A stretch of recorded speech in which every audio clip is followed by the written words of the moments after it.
उत्तर प्रदेश में शिक्षक भर्ती को लेकर के जो कमेटी बनाई गई है वही कमेटी 69,000 सहायक अध्यापकों की भर्ती का मामला भी देख रही है। क्या कुछ बातें चल रही हैं, इसके बारे में हम लोग विस्तारपूर्वक बात करेंगे। साथ ही बीएड अभ्यर्थियों का प्राथमिक शिक्षक भर्ती की परीक्षा के रिजल्ट पर रोक लगा दिया गया है माननीय कोर्ट के द्वारा, इसके बारे में विस्तारपूर्वक चर्चा होगी। साथ ही मध्य प्रदेश शिक्षक पात्रता परीक्षा तिथि की घोषणा हो गई है।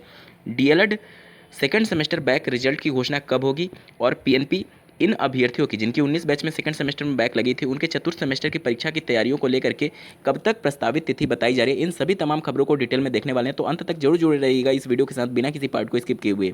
नमस्कार दोस्तों, मेरा नाम है नीरज और आप देख रहे हैं करियर बिट यूट्यूब चैनल। अगर आप इस चैनल पहली बार विजिट कर रहे हैं तो इसको सब्सक्राइब करते हुए बेल आइकन को प्रेस करना ना भूलें। 69,000 शिक्षक भर्ती का मामला थमने का नाम नहीं ले रहा है। जैसा कि आपको ज्ञात होगा, दो मामले इसमें अभी तक ज्वलंत हैं। पहला 22,000 पदों को जोड़ने के संदर्भ में और दूसरा आरक्षण विवादित मामले से संबंध में।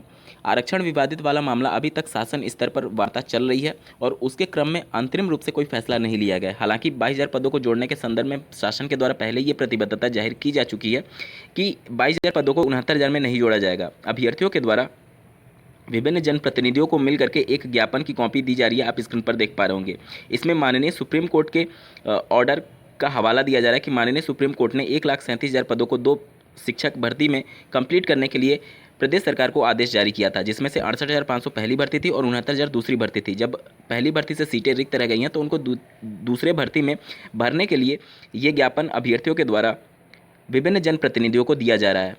जैसा कि आपको ज्ञात होगा, अगले वर्ष विधानसभा चुनाव होना है और सरकार किसी को भी नाराज नहीं करना चाहती है, और जो कमेटी बनाई गई थी नई शिक्षक भर्ती के रिक्त पदों का ब्यौरा जुटाने के लिए, वही कमेटी 69,000 सहायक अध्यापकों की भर्ती के दोनों मामलों को भी देख रही है। तो निश्चित तौर पर नई शिक्षक भर्ती का जो आंकड़ा है वह इन सभी चीज़ों से प्रभावित हो सकता है, जिस प्रकार से सरकार पर दबाव बनाने की कोशिश की जा रही है। राजस्थान में माननीय हाईकोर्ट के द्वारा रीट 2021 की परीक्षा में 13 लाख बीएड डिग्री धारकों के रिजल्ट पर रोक लगा दी है। हालांकि इन अभ्यर्थियों को परीक्षा में सम्मिलित होने की अनुमति होगी। राजस्थान में भी डीएलएड प्रशिक्षु लगातार प्रदर्शन कर रहे हैं कि प्राइमरी लेवल से बीएड अभ्यर्थियों को बाहर किया जाए। हालांकि अन्य राज्यों की तरह राजस्थान में भी फैसला हो सकता है कि बीएड अभ्यर्थियों को द्वितीय वरीयता दी जाए, मतलब डीएलएड की अभ्यर्थियों की अगर संख्या पर्याप्त है तो पहले डीएलएड को प्रथम वरीयता देते हुए सीटों को भरा जाए प्राइमरी में, और अगर सीटें रहती हैं तब जाकर के बीएड अभ्यर्थियों को मौका दिया जा सकता है।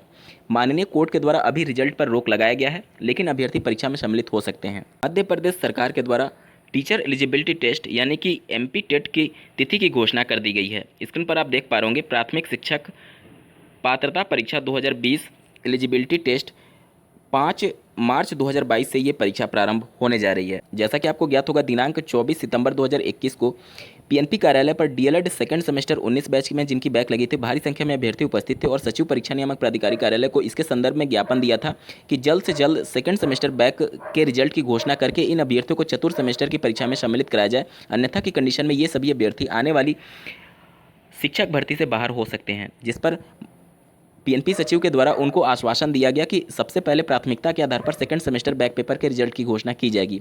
पीएनपी उसके संदर्भ में कार्यवाही शुरू कर दी है और पीएनपी से प्राप्त सूचना के अनुसार सबसे पहले सेकंड सेमेस्टर बैक प्रशिक्षुओं के रिजल्ट की घोषणा की जाएगी, जो कि प्रस्तावित है अक्टूबर माह में 15 तारीख तक। उसके बाद से इन अभ्यर्थियों के लिए फोर्थ सेमेस्टर की परीक्षा अक्टूबर माह के अंतिम सप्ताह या फिर नवंबर माह के प्रथम सप्ताह में आयोजित करने के लिए पीएनपी प्रतिबद्ध दिख रही है।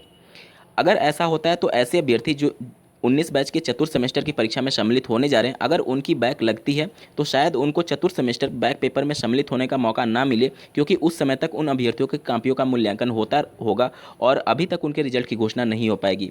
आप लोगों ने देखा होगा 18 बैच में जिनको प्रमोट नहीं किया गया था तृतीय सेमेस्टर में, उन अभ्यर्थियों कि जब चतुर्थ सेमेस्टर की परीक्षा हुई थी तो जो फ्रेश अभ्यर्थी चतुर्थ सेमेस्टर में जिनकी बैक लगी थी उनको दोबारा तुरंत मौका मिल गया था चतुर्थ सेमेस्टर की परीक्षा में सम्मिलित होने के क्रम में।